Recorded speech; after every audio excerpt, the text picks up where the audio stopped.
지난주에 재림에 대한 말씀을 나눴습니다. 그리고 오늘 데살로니가전서 5장에는 종말의 때와 시기에 대해서 언급해 주는 것이 아니라 종말의 때와 시기는 더 말할 필요 없다라는 이야기를 해줍니다. 왜냐하면 데살로니가 성도들이 이미 주님의 날, 그 때와 시기를 알고 있었기 때문에, 그날은 내가 알 수 있는 게 아니다, 우리가 알 수 있는 게 아니다, 목사님도 모른다, 오직 하나님만 아신다, 주의 날이 도둑같이 이를 것이다 라고 너희들이 알고 있다 라고 이야기를 합니다. 그런데 오늘 4절 말씀을 한번 읽어볼까요? 같이 읽겠습니다. 형제들아, 너희는 어둠에 있지 아니하매 못하리니. 분명 앞부분에 주의 날이 도둑같이 임할 것이다 라는 걸 너희들이 잘 알고 있다 라고 말씀하셨는데요, 믿는 성도들에게는, 너희들에게는 그날이 도둑같이 임하지 못할 것이다 라고 이야기를 합니다. 분명 앞에서 도둑같이 일할 것이라고 알고 있다고 얘기를 했는데 너희들은 모를 거다라고 이야기를 해요. 이게 무슨 말일까를 오늘 생각해 보려 합니다. 지난주 우리 재림의 때에 대해서 성도들이 궁금해했습니다. 특히 죽은 사람들, 예수님을 잘 믿었지만 주님을 다시 만나지 못하고 죽은 사람들, 그 사람들이 다시 살아날 수 있습니까? 부활이나 재림에 대한 의구심이 들었어요. 우리가 이렇게 믿음을 잘 지켰는데, 고통 중에도 아픔 중에도 믿음을 잘 지켰는데 저렇게 허망하게 죽고 나서 더 이상 세상에서의 즐거움을 누리지 못하고 죽은 사람들, 만약 주님이 다시 오지 않는다면, 부활이 없다면 우리 너무 허무하고 헛된 거 아닙니까? 라는 그런 의구심이 들었던 성도들에게 예수님이 말씀하셨다. 너희들이 본 것처럼 부활하신 주님께서 다시 오실 것이라 약속하셨다. 그리고 재림의 때 죽은 자들이 먼저 일어나고 살아있는 자들도 다시 일어나서 주님과 함께 영원히 살 것이다 라는 이야기를 들려주죠. 이 말씀은 예수 그리스도를 믿는 사람들에게 주어지는 위로의 말씀이었습니다. 부활, 재림을 믿지 않는, 믿음이 없는 사람들에겐 허무맹랑한 이야기일 것입니다. 그렇죠? 죽은 사람이 다시 살아난다, 재림의 때 우리도 다시 공중에 들어 올려진다, 이 약속의 말씀은 믿지 않는 사람들이 봤을 땐 허무맹랑한 이야기가 맞습니다. 오늘 본문의 말씀도 재림의 때, 그날의 때와 시기를 알지 못하는 이 이야기도 사실 믿음이 없는 사람들에겐 별 의미 없는 이야기이고요, 예수를 믿는 사람들에게 의미가 있는 이야기입니다. 믿지 않는 사람들은 평안하다, 안전하다, 괜찮다, 이렇게 말하면서 지나고 있을 때 멸망이 갑자기 그들에게 이른다라는 겁니다. 여기서 말하는 멸망은 지구의 종말을 뜻하는 것이 아니라 그들의 인생의 허무한 종말을 말합니다. 쉽게 말하면 우리는 주님과 함께 영원히 천국에 누리지만 그들은 지옥에서 고통받는 삶을 살게 된다라는 겁니다. 믿지 않는 사람들에게는요. 주의 날이라는 표현은 구약시대 때, 구약 성경에도 나오는 것처럼 마지막 심판의 때를 의미합니다. 하지만 우리가 생각해 볼 것은 주의 날이 도둑같이 언제 어떻게 우리에게 임할지 모른다라는 관점에서 보면 개개인의 종말 역시도 예상치 못하는 순간에 우리에게 찾아올 수 있습니다. 따라서 주의 날을 개인적 종말의 때로 보아도 무방하다고 생각합니다. 그런 점에서 오늘 이 말씀은 주의 날을 인식하며 살아가는 우리 그리스도인들, 마지막 때를 인식하며 사는 사람들과 그 때를 인지하지 못하는 사람들에게 주시는 말씀으로 보면 되겠습니다. 주님이 다시 오심을 바라며 초대교회 성도들이 간절하게 소망했던 것처럼, 그러나 2000년이 지난 오늘날 주님이 다시 오실 그날은 더 가까워진 것은 맞습니다. 비록 우리가 살아가는 세상은 종말에 대해서, 아니면 주님이 다시 오시는 것에 대해서 전혀 관심을 갖고 있지 않지만 우리 성도들은, 우리 그리스도인들은 그날이 언제 어떻게 우리에게 임할지 모른다. 따라서 오늘이든 내일이든 다음 주든 그날이 올 수 있다라는 마음으로, 믿음으로 살아가는 것입니다. 그런데 이 말씀은 죽음을, 종말을 두려워해라, 무서워해라 라는 말씀이 아닙니다. 죽음과 종말이 우리에겐 전혀 두려운 이슈가 아니기에 그 당연한 사실을 기억하고 오늘 내가 주님이 부르셔도 후회함 없는, 아쉽지 않은 그런 삶을 산다. 그게 바로 그리스도인들의 삶이라는 거예요. 지금 이곳에 주님이 오셔도 나는 전혀 부끄럽지 않고 주님과 함께 하늘나라에 갈 수 있습니다. 이런 믿음으로 살아야 된다는 거예요. 우리는 빛의 아들이다라고, 어둠에 속하지 않은 존재들이라고 오늘 분명히 기록하고 있습니다. 9절 말씀 세 번역으로 한번 같이 읽어볼까요? 시작. 우리를 진노하심에 이르도록 정하여 놓으신 것이 아니라 우리 주 예수 그리스도로 말미암아 구원을 얻도록 정하여 놓으셨습니다. 여러분, 하나님이 우리를 진노에 이르도록 정해 놓은 게 아니라 그리스도로 말미암아 구원에 이르도록 정해 놓으셨다라고 말하고 있습니다. 우리는 하나님께서 구원에 이르도록 정해 놓으신 존재들이에요. 우리가 이 땅에서 지금 어떤 모습으로 살든 또 어떤 마음의 어려움이 있든 고난이 있든 그것보다 더 중요한 것이 있는데, 하나님이 저와 여러분을 택하고 부르셔서 구원에 이르도록 정해 놓으셨다라는 사실입니다. 그런 점에서 깨어 정신을 차리십시오라는 이 말씀을 우리는 이렇게 받아들여야 되는데요, 정신을 차리다 라고 번역된 네포엔이라는 이 헬라어는 옛날 한글 성경에는 근신하다 라고 번역이 되어 있는데, 이 원어의 본 의미는 술 취하지 않은 상태, 네포에는 술 취하지 않은 상태를 뜻합니다. 다시 말하면 정상적으로 판단하고 행동할 수 있는 상태를 뜻한다는 거예요. 깨어 정신을 차리라는 건 네가 정상적으로 판단하고 행동할 수 있어야 한다는 의미인데요, 여러분, 술 취하지 말아라 라는 말씀을 들으면 어느 성경 구절이 생각나죠? 안 나세요? 에베소서 5장에 보면 이런 성경 구절이 나와요. 17절, 18절 같이 읽어볼까요? 시작.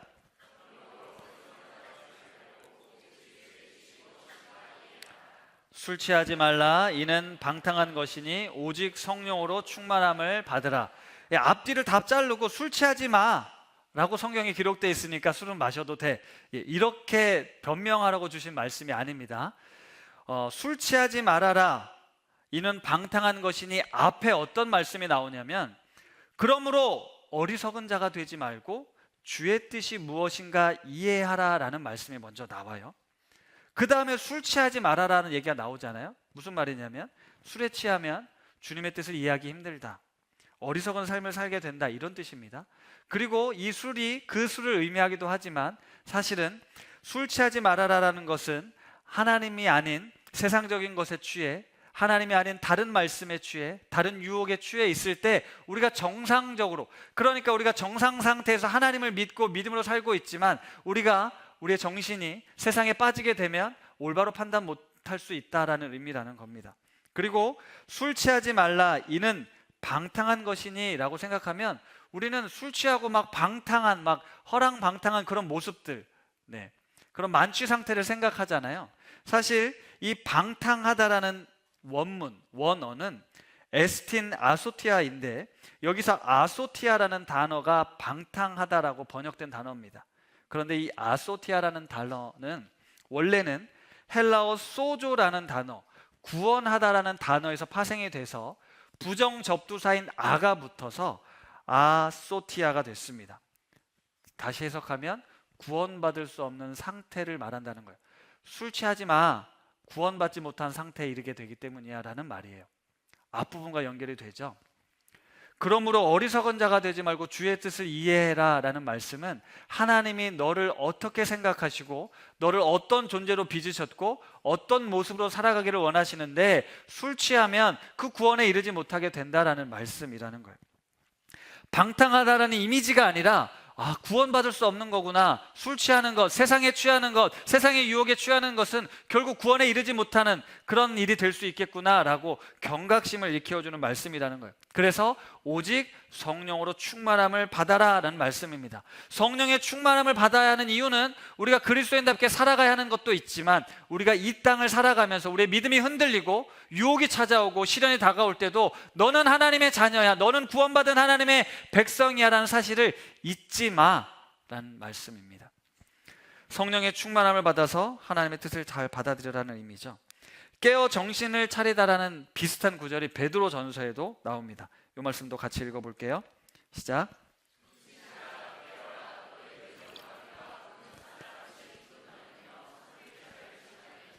너희는 믿음을 굳건하게 하여 그를 대적하라. 이는 세상에 있는 너희 형제들도 동일한 고난을 받을 줄을 알미라. 아멘. 여기에도 베드로 사도가 근신하라, 깨어라, 앞부분과 같은 말씀이었어요. 왜요? 너희 대적 마귀가 우는 사자처럼 집어삼킬 자를 찾아다니고 있기 때문입니다. 그래서 너희가 믿음을 굳건하게 하여 그를 대적하라고 말씀하고 있어요. 사단은 지금 어떤 수단과 방법을 동원해서라도 우리의 그 구원의 지위, 하나님의 지위, 자녀로서의 지위를 박탈하려고 합니다. 어떤 수단과 방법을 다 동원해서도 사단의 목적은 우리가 구원에 이르지 못하도록 하는 것이라는 거죠. 고난, 시련이 사단의 대표적 공격 수단입니다. 베드로가 믿음을 지키기가 어렵고 힘겨웠던 당시 소아시아에 흩어져 있던 나그네와 같은 이들에게 여러분, 사단이 우는 사자처럼 집어삼키려 하니 근신하여 깨어 있으십시오. 믿음을 굳건하게 하십시오라고 부탁의 말을 전하고 있는 겁니다. 오늘 본문에 나오는 8절 말씀도 같은 맥락이에요. 우리는 낮에 속하였으니 정신을 차리고 믿음과 사랑의 호심경을 붙이고 구원의 소망의 투구를 쓰자. 이건 방어하는 용도입니다. 사단이 우리에게 공격해 온다라는 거예요. 그러니 여러분, 정신 차리고 믿음과 사랑의 호심경, 가슴을 보호하는 믿음과 사랑의 호심경을 붙이고 구원의 소망의 투구로 머리를 보호하십시오. 여러분의 마음과 여러분의 생각, 이 모든 것을 사단의 공격으로부터 지켜내셔야 합니다 라고 이야기를 하고 있는 겁니다. 우리가 이 땅을 살아가면서 주님이 다시 오시는 그날까지 아직 언제인지는 모르지만 그날이 속히 올 것이지만 그때를 알지 못하기에 우리는 여전히 이 세상에 두 발을 딛고 고난과 시련과 세상의 질서와 싸우면서 때로는 넘어지고 때로는 깨지고 때로는 부서지지만 그럼에도 불구하고 여러분들의 믿음을 지켜야 한다는 걸 오늘 이야기해 주고 있는 것입니다. 하나님의 사람으로서 믿음의 길을 끝까지 걸어가야 한다라고 말하고 있는 거예요. 자기 십자가를 지고 그 십자가의 길이 좁은 문, 좁은 길, 험하고 괴로울지라도 나를 구원하시고 나를 택하신 주님, 그분의 뜻대로, 그분의 말씀대로 그 길에 순종하며 살겠습니다 라고 마음 먹으라는 거예요. 넘어질 수 있고 실망할 수 있지만 우리 주님께서 10절로 이렇게 말씀하고 있습니다. 같이 읽을까요? 예수님께서 우리를 위하여 죽으사 우리로 하여금 깨어있든지 자든지 자기와 함께 살게 하려 하셨느니라. 아멘. 우리 주님은 임마누엘의 주님이십니다. 그 임마누엘은 내가 자든지 깨어있든지 함께 하신다는 뜻이에요. 우리 주님이 왜 죽으셨습니까? 우리에겐 죽음, 인간에겐 죽음이라는 가장 큰 두려움과 절망이 있지만 그 죽으심과 부활하심을 통해 내가 세상을 다 이겼다, 그러니 너는 걱정하지 마, 두려워하지 마, 놀라지 말라고 말씀하시는 거예요. 내가 너와 함께 할 것이야. 그래서 내가 이 땅에 왔고 십자가에 달려 죽고 부활하고 다시 올 때까지 너희들이 이 믿음을 지키면 좋겠다라고 말씀하고 있는 겁니다. 그래서 바울은 이야기하는 거죠. 데살로니가 성도들에게 여러분 힘들지만 조금만 더 버티십시오. 우리에겐 소망이 있습니다. 여러분의 믿음을 끝까지 지켜야 합니다. 믿음의 역사와 사랑의 수고와 소망의 인내로 견뎌내셔야 합니다 라고 서로 위로하라고, 오늘 말씀에는 서로 격려하고 덕을 세우라고 말하고 있습니다. 11절이죠. 세번역으로 같이 한번 다시 읽어볼까요?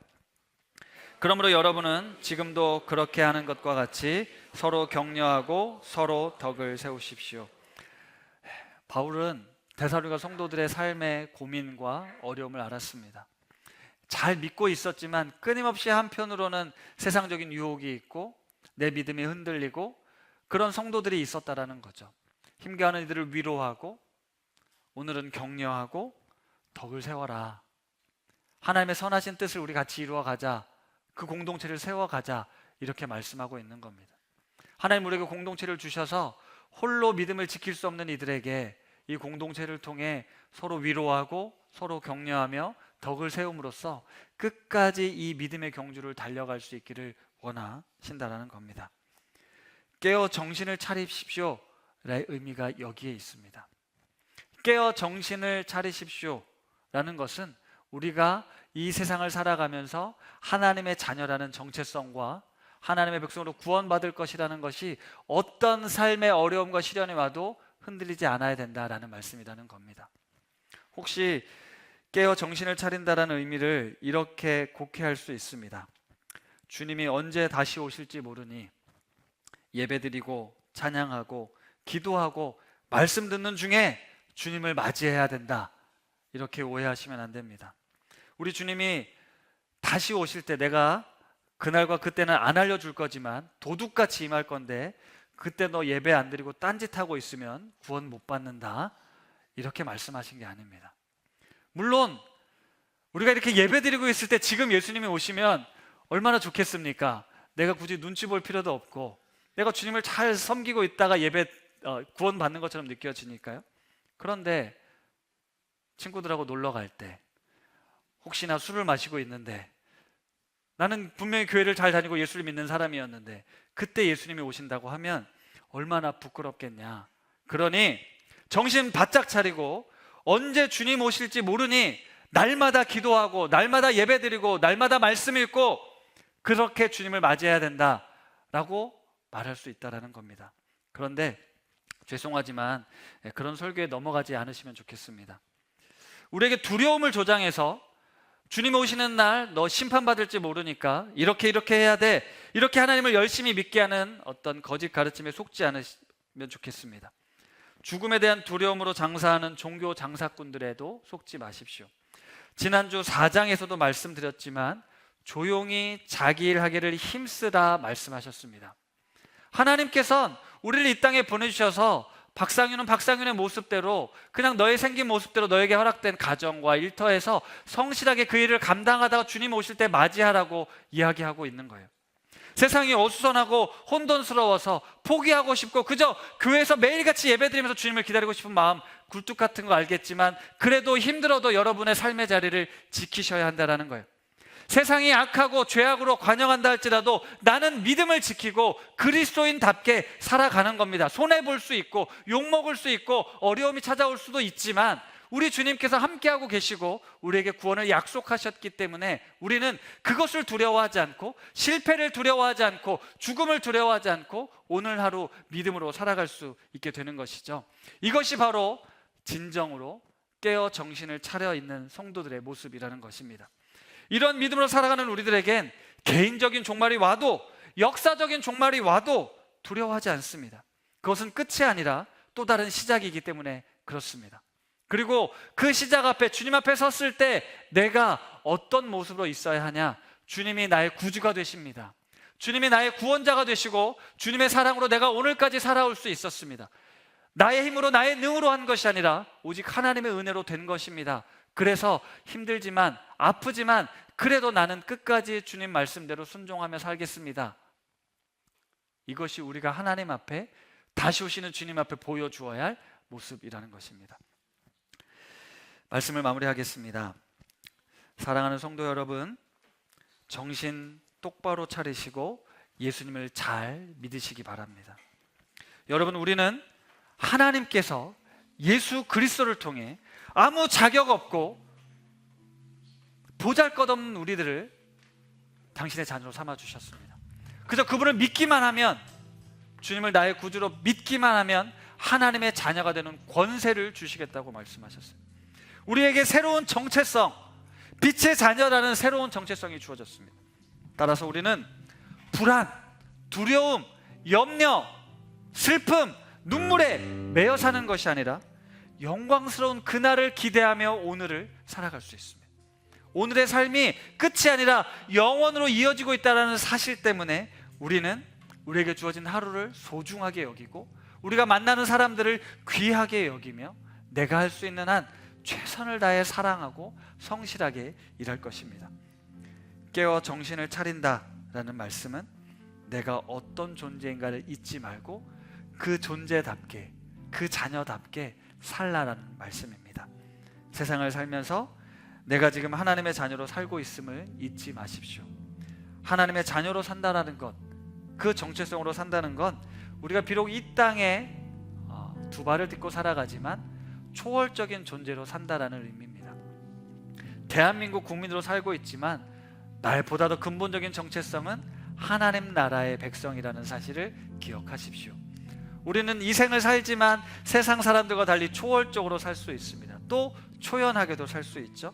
하나님 안에서 이 모든 것이 섭리 가운데 이루어지고 있음을 알기에 결과에 흔들리지 않고 사람들의 시선에 흔들리지 않고 자유하면서 집착을 버리지 않고 묵묵히 자신의 길을 걸어갈 수 있습니다. 이게 그리스도인으로서의 정체성, 하나님의 자녀가 누릴 수 있는 참된 축복입니다. 그리고 그 속에 우리는 기쁨과 감사를 맛볼 수 있죠. 깨어 정신을 차리라는 말씀의 의미는 바로 이런 말씀입니다. 살든지 죽든지 우리가 주님으로부터 결코 떨어질 수 없는 존재가 되었음을 기억하시고 이 땅을 살아가는 동안 깨어 정신을 차리는 성도들 다 되실 수 있기를 바랍니다. 우리 주님 다시 오실 때까지 함께 찬양하겠습니다.